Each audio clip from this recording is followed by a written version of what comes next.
Hello students, good morning to all of you. Today we will revise next chapter census and sampling methods of collections of data. आज हम next chapter करने वाले हैं revision video का, जिसके अंदर क्या है सेंसस एंड सैम्पलिंग मेथड है। किसका है वो सेंसस और सैम्पलिंग मेथड? किसका? For collections of data. तो कल हमने किया जैसे प्रीवियस वाली वीडियो में कलेक्शंस ऑफ डाटा, उसके सोर्सेज क्या थे, प्राइमरी सोर्स, सेकेंडरी सोर्सेज थे। अब एक जब आप कलेक्ट कर रहे हो उसमें मेथड कौन सा यूज कर रहे हो, तो इस मेथड के अंदर तो मेथड आते हैं सेंसस और सैंपल। कौन से आते हैं?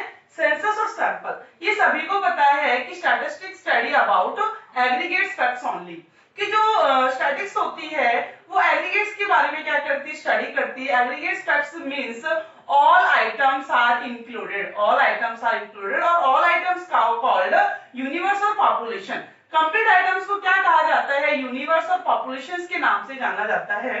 अब जो यूनिवर्स में डेटाज हैं या पॉपुलेशन के जो डेटाज हैं, आप उसको किस किस वे में क्या कर सकते हो?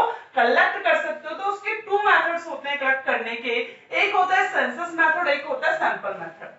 अकॉर्डिंग टू सेंसस मेथड देखें तो census method means each and every items are included, each and every items are included from the universe. Universe में से क्या करना? सभी आइटम्स को, हर एक एक आइटम्स को क्या कर लेना? कलेक्ट कर लेना।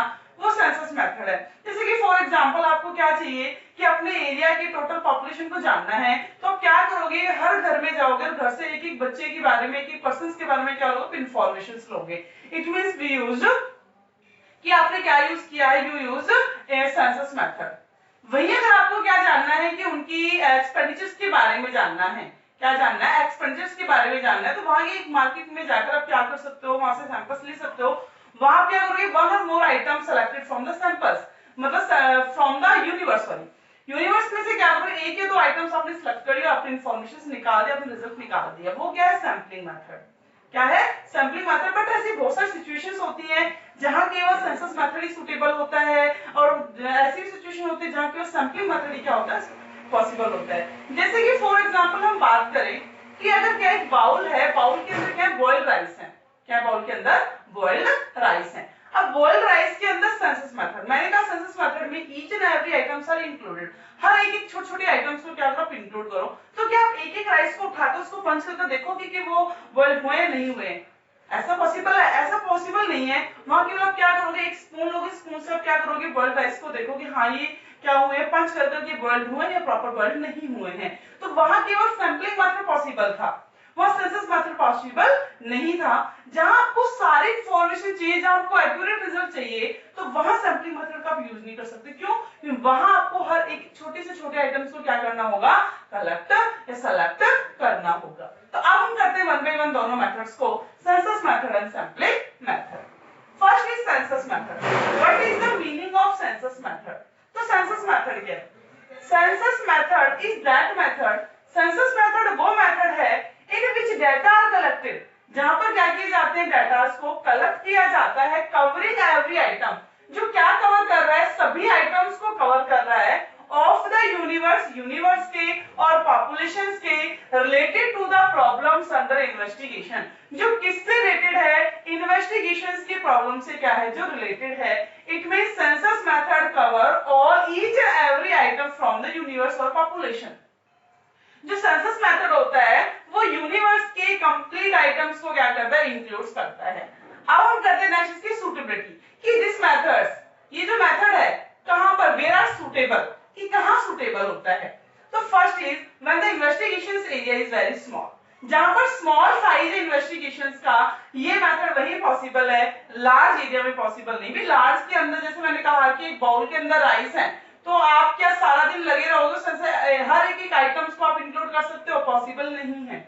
फिर कहता है वाइडली डाइवर्स, जहां पर क्या हो? डेटा की वाइडली कैरेक्टरिस्टिक्स गिवन हो, मतलब कि डिफरेंट डिफरेंट, मतलब हम ये कहें कि जैसे कि अभी क्या करते हैं? पॉपुलेशन की जब सेंसस किया जाता है, वहां सभी की क्या है? अलग अलग आइटम्स हैं। वो जो पॉपुलेशंस है, पॉपुलेशंस में सभी पर्संस अलग अलग तरीके से रहते हैं, तो वहां पर ये पॉसिबल नहीं है। एक सोसाइटी है, मैंने एक सोसाइटी ऐसी है जहाँ रिच भी है, पुअर भी है, सबकी क्या जानना है आपको? मंथली जो भी क्या जानना है? मंथली इनकम के बारे में जानना है कि मंथली इनकम क्या होगी तो आप उस कंडीशंस में क्या करोगे? तो आप क्या करोगे, आप हर एक पर्सन से मिलोगे, वहां से इंफॉर्मेशन को क्या करोगे, आप गैदर करोगे। फिर है रिक्वायरमेंट इंटेंसिव एग्जामिनेशन, जहां आपको ये जरूरत है कि मुझे क्या करना है, इंटेंसिव मतलब कि छोटी से छोटी जानकारी लेनी है, मतलब आंतरिक जानकारी लेनी है उनकी, तो आप सेंसस मेथड यूज करोगे। फिर हाई डिग्री ऑफ एक्यूरेसी, जहां आपको जरूरत है किस चीज की, एक्यूरेसी की। आप ये चाहते हो कि मुझे ज्यादा से ज्यादा एक्यूरेट ओरिजिनल डाटा चाहिए, तो भाई आप सीधे जाओ, इन्फॉर्मेंट से मिलो, इन्फॉर्मेशन लेकर आ जाओ। It means you use census method. आप क्या यूज कर रहे हो उस टाइम, सेंसस मेथड का यूज कर रहे हो। जैसे कि फॉर एग्जांपल मुझे जानना है, क्या आपके मार्क्स के बारे में जानना है कि आपके बेटा मार्क्स कितने हैं। तो उस क्लास के अंदर क्योंकि मैंने 1-2 महीने आपको स्टडी कराया है, तो कुछ पर भी स्टूडेंट्स है, कुछ एवरेज है और कुछ टॉप है, तो मैं उसके अकॉर्डिंग क्या नहीं लगा सकती, अंदाजा नहीं लगा सकती कि भाई सभी 90 अबव है, सभी 80 अबव है, सभी 70 अबव है। तो उसमें सारे बच्चे बैठे हैं, मैं एक एक बच्चे से पूछती हूँ, बेटा how much score in 10th class, कि आपने 10th क्लास में कितना स्कोर किया। तो मुझे क्या करना होगा, एक एक बच्चे से वो सारी इंफॉर्मेशन लेनी होंगी, तभी मैं इंफॉर्मेशन को कलेक्ट कर सकती हूँ। क्लियर हो गया। अब है मेरिट्स। मेरिट्स क्या है, रिलायबल एंड एक्यूरेट। यहाँ जो इंफॉर्मेशन मिलती हैं वो कैसे होती है सेंसस मेथड के अंदर, रिलायबल, इट मींस कि जिसके ऊपर विश्वास किया जाए। किस टाइप की इंफॉर्मेशन होती है, जिसके ऊपर विश्वास किया जाए। एक्यूरेट, बिल्कुल करेक्ट इंफॉर्मेशन होती है, क्योंकि ये इंफॉर्मेशन डायरेक्टली इंफॉर्मेंट से मिलकर इंफॉर्मेशन ली गई है। लेस बायस्ड, यहाँ पर कम से कम बायस होता है, मतलब भेदभाव कम होता है। यदि इन्वेस्टिगेटर खुद ही बायस है तो पॉसिबिलिटीज है बायस की, अदरवाइज यहाँ बायस नहीं होता। आपने देखा भी होगा जब सेंसस होता है तो वहां पर क्या है, सेंसस के अंदर ये कंपल्सरी कि आप हर घर में जाओगे, वहां से इंफॉर्मेशन गैदर करोगे, चाहे आपके उसके साथ रिलेशन अच्छे हो या ना हो। जैसे कि मैं ये कहूं, ये मुझे मार्क्स के बारे में क्या करना है, इंफॉर्मेशन लेनी है आपकी, तो मैं सभी बच्चों की सेम डाटा क्या करूंगी, कलेक्ट करूंगी। ये नहीं है कि किसी बच्चे के कम या ज्यादा खुद से क्या करूं उसमें जोड़ दूं, ये पॉसिबल नहीं है। अब है एक्सटेंसिव इंफॉर्मेशन। जब भी सेंसस मेथड का यूज किया जाता है एक्सटेंसिव इंफॉर्मेशन भी मिल जाती हैं। जैसे कि मैंने आपसे पूछा, अच्छा बेटा आपने 10th में कितना स्कोर किया, लेकिन मेरा पर्पस केवल ये था कि आपके 10th के मार्क्स हैं उनके बारे में मुझे पूछना है। बट साथ में पूछना चाहिए, ये बताओ कि पर सब्जेक्ट आपके कितने मार्क्स हैं। आपने पर सब्जेक्ट मुझे मार्क्स बता दी, फिर मैं कहूंगी अच्छा कौन सा सब्जेक्ट आपका बेस्ट था। मतलब एक इंफॉर्मेशन के साथ साथ मैंने बहुत सारी इंफॉर्मेशन आपसे क्या कर ली, गैदर कर ली। तो वो क्या है, एक्सटेंसिव इंफॉर्मेशन। नेक्स्ट है study of diverse characteristics. Study of diverse characteristics, कि जहां पर क्या देखो डाइवर्स मतलब एक साथ, तो डाइवर्स कैरेक्टरिस्टिक्स के क्या बारे में क्या की जा सकती है, जानकारी ली जा सकती है।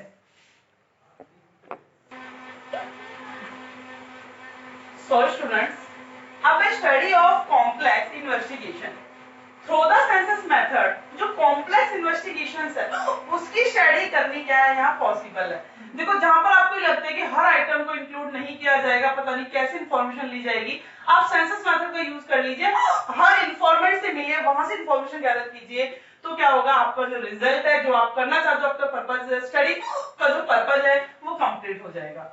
फिर इनडायरेक्ट इन्वेस्टिगेशन, क्या है, इनडायरेक्ट इन्वेस्टिगेशन। यहाँ पर इनडायरेक्ट इन्वेस्टिगेशन भी क्या है, पॉसिबल है।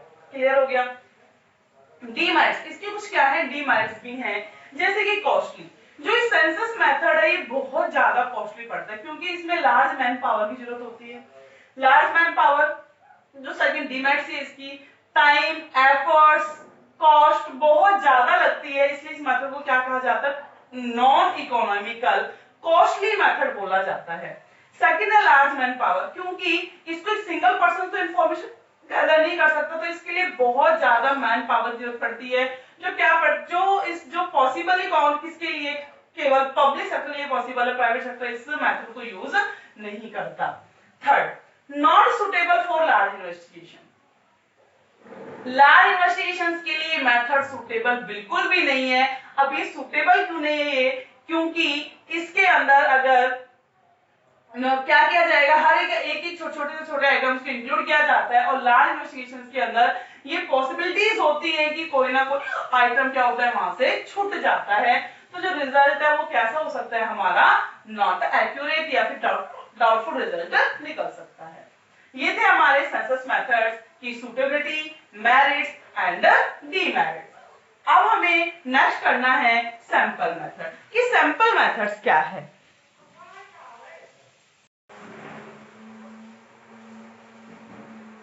सैंपल मेथड, तो sample method is that method, sample method वो मेथड है in which data is collected about the sample, जहां पर डेटा क्या किए जाते हैं, कलेक्ट किए जाते हैं अबाउट द सैंपल, सैंपल में से ऑन अ ग्रुप में से, सॉरी सैंपल के बारे में ऑन अ ग्रुप, एक ग्रुप में से ऑफ आइटम्स में taken from the population for examination. जब भी एक यूनिवर्स में से, इसमें से एक यूनिवर्स में से डेटास को क्या किया जाता है, सेलेक्ट किया जाता है, तो उसको हम बोलते हैं क्या, सैंपल्स। इसके अंदर क्या, एक बाउल में राइस है, क्या है ये, सारे हमारे राइस हैं। यहां से आपने क्या किया, एक या दो राइस को उठाया स्पून के अंदर, जो भी क्या है स्पून, इसमें आपने क्या राइस लिए, आप इसकी हेल्प से क्या करोगे, ये पता लगाओगे कि दीज राइस आर बॉइल्ड और नॉट बॉइल्ड, ये बॉइल्ड हुए हैं या नहीं हुए हैं। तो आप यहाँ किसका यूज करो, सैंपलिंग मेथड। जो कंप्लीट क्या है इसके अंदर जो राइस हैं वो राइस कैसे हैं, बॉइल्ड है, वो यूनिवर्स आपके लिए, वो आपके लिए पॉपुलेशन है, क्योंकि यूनिवर्स हम क्या यूज करते हैं, यूनिवर्स और पॉपुलेशन वर्ड यूज करते हैं। और यहाँ से आपने क्या किया, कुछ सैंपल लिए, कुछ सेलेक्ट किया, उससे आपने क्या निकाल लिया, रिजल्ट निकाले, बेटर रिजल्ट निकाल लिया, तो ये आपका सैंपल मेथड हो गया। अब इसकी सुटेबिलिटी क्या होगी, ये सुटेबल कहाँ है, When investigations area is very large, जब investigations का एरिया कैसा लार्ज है तो sample method is more suitable. Not sample method कैसा है, बहुत ज्यादा सुटेबल है, आप इसको यूज कर सकते हो। नॉट एक्यूरेसी रिक्वायर्ड, जहां इन्वेस्टिगेशंस को ये है कि मुझे एक्यूरेसी की कोई जरूरत नहीं है, एक्यूरेसी ना हो तब भी चल सकता है, तो आप सैंपलिंग मेथड का यूज कर लो। फिर इंटेंसिव एग्जामिनेशन नॉट रिक्वायर्ड, जहां ये लगता है इंटेंसिव एग्जामिनेशन की जरूरत नहीं है, उसकी एक छोटी से छोटी इंफॉर्मेशन कलेक्ट करना जरूरी नहीं है, तो किसका यूज किया जा सकता है, सैंपल मेथड का यूज किया जा सकता है। अब इसकी मेरिट्स क्या होंगी, मेरिट्स में फर्स्ट है इकोनॉमिकल। ये मेथड कैसा होता है, सैंपल मेथड बहुत ज्यादा इकोनॉमिकल मेथड होता है। क्यों, क्योंकि इसमें टाइम, कॉस्ट, एफर्ट कैसे लगते हैं, बहुत कम एफर्ट्स लगते हैं, टाइम सेव हो जाती है, थोड़ी सी देर में क्या कर लिया हमने, फाइनल कंक्लूजन निकाल दिया। फॉर एग्जाम्पल आप क्या करते हो, फ्रूट्स परचेज करने जा रहे हो, आप ग्रेप्स परचेज कर रहे हो, क्या परचेज कर रहे हो आप, ग्रेप्स। तो आप जाओगे तो क्या कहोगे, हम भी ये बताओ ये अंगूर है, ये कैसे हैं, तो वो कहेगा कि मीठे हैं, तो आप एक दो आप टेस्ट करके देखो, तो आपको एक या दो ही टेस्ट कराएगा ना, आपने एक दो को क्या क्या टेस्ट किया।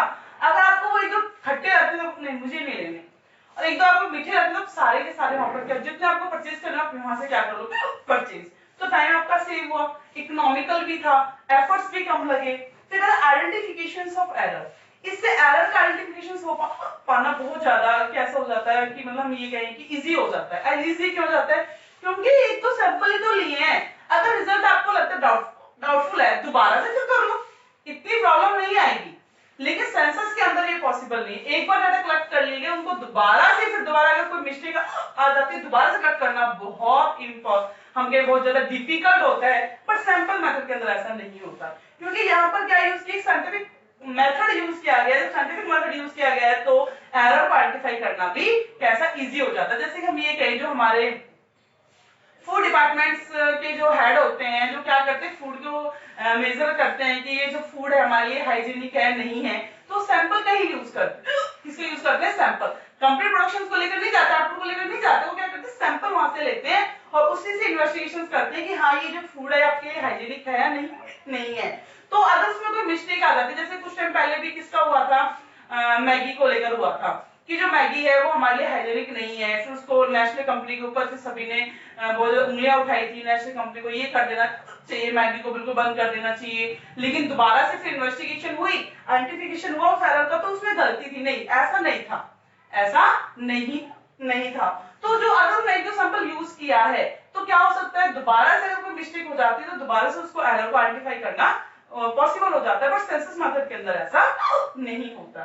फिर लार्ज इन्वेस्टिगेशन, ये लार्ज इन्वेस्टिगेशन पॉसिबल है थ्रू द सैंपल मेथड। आप छोटे से टाइम में, थोड़े से टाइम में क्या कर सकते हो, बहुत बड़े एरिया को कवर कर सकते हो।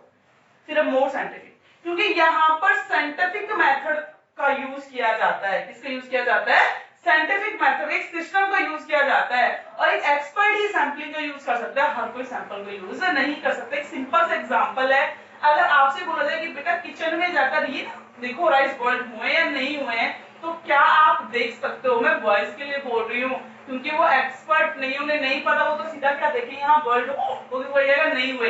लेकिन वही हमारी जो मम्मा है वो कैसी है, वो बहुत ज्यादा एक्सपर्ट है, वो देखते ही बता देती है बॉइल्ड हुए नहीं हुए, हमें चेक करना पड़ता है, वो देखते ही बता देती है।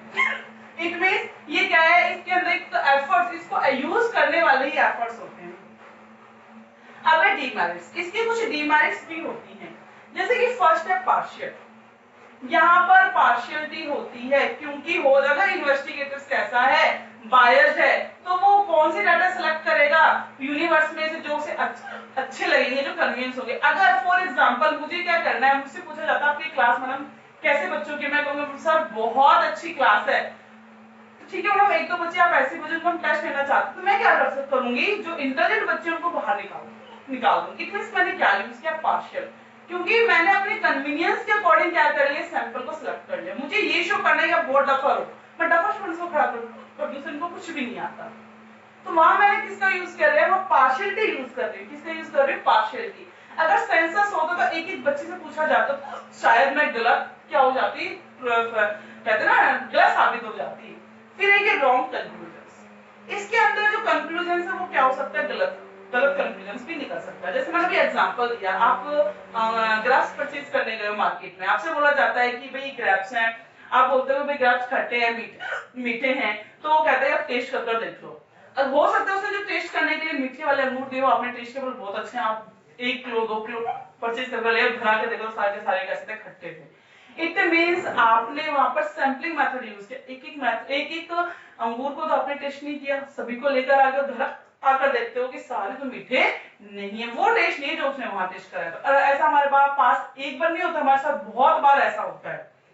फिर है difficulty in selecting representative sample, ये इसमें बहुत डिफिकल्टी ये होती है कि इसमें से कौन सा सैंपल सिलेक्ट किया जाए जो कंप्लीट यूनिवर्स को क्या कर दे, रिप्रेजेंट कर दे, क्या कर दे, सभी को रिप्रेजेंट कर दे। ऐसे सैंपल को सिलेक्ट करना कैसा होता है, इम्पॉसिबल होता है। तो यहाँ इसकी डिमेरिट्स ये भी है। Difficulty in framing a samples, एक सैंपल को फ्रेम करने में भी क्या आती है, डिफिकल्टी आती है कि एक ऐसा सैंपल फ्रेम करना जो सबको क्या करे, रिप्रेजेंट कर पाए। जैसे कि मैंने ग्रेप्स वाला एग्जांपल ही दिया है, अगर वो शॉपकीपर है वो क्या करेगा, आपको जब क्या ग्रेप्स देगा तो उसके बेचारे डर रहेगा, पता नहीं ये खट्टा होगा मीठा होगा, सामने वाले का क्या रिएक्शंस होने वाला है। तो एक सैंपल को फ्रेम करने में भी क्या आती है, मुश्किल आती है। फिर कहता है स्पेशलाइज्ड नॉलेज, इस मेथड को यूज करने के लिए स्पेशल नॉलेज की जरूरत होती है। जैसे मैं इसमें बताया ना, जो भी एक्सपर्ट्स होते हैं, इस मेथड का यूज केवल एक्सपर्ट कर सकते हैं, सभी इसका यूज नहीं कर सकते। सभी को क्लियर हो गया होगा? तो आज हमने किया census method and sampling method.